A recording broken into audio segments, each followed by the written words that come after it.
Il est de notre responsabilité de fabriquer le monde de Genèse à demain. De l'Apocalypse. votre responsabilité. Pas une seule C'est vous, personne qui est les créateurs de demain.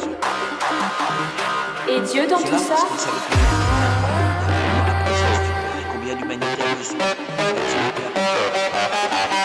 honnêtement, Si nous tournons avec la nous allons rendre Dieu superflu. Dans une situation de crise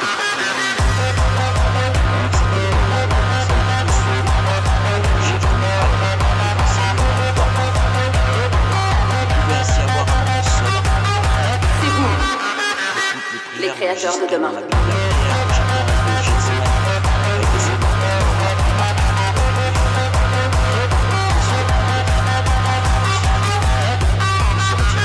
Nous allons rendre Dieu superflu.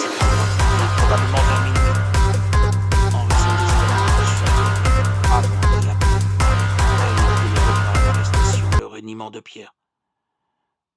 Dans Matthieu chapitre 26, nous voyons que l'angoisse de Jésus à ce moment-là était si grande qu'il pria de manière intense, au point où son corps transpira du sang. Jésus étant Dieu, en cette occasion était aussi un homme, et c'est pourquoi il ressentit de la peur pour ce qu'il savait qui allait se passer. Face à cette souffrance terrible, il demanda au Père que, si possible, il soit épargné de cette mort terrible, mais que la volonté du Seigneur soit faite et non la sienne. À ce moment-là, un ange apparut et fortifia Jésus qui parvint à poursuivre les plans de Dieu pour vaincre la mort et le péché. Je m'imagine l'angoisse que Jésus a ressentie en réalisant que les prophéties sur sa mort se réalisaient.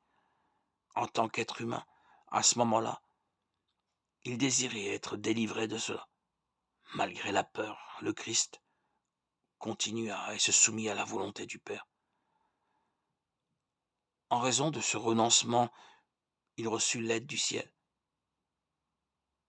De la même manière, Dieu ne répondra pas toujours à votre prière, non pas parce qu'il est malveillant, mais parce qu'il a un plan meilleur et plus grand pour votre vie.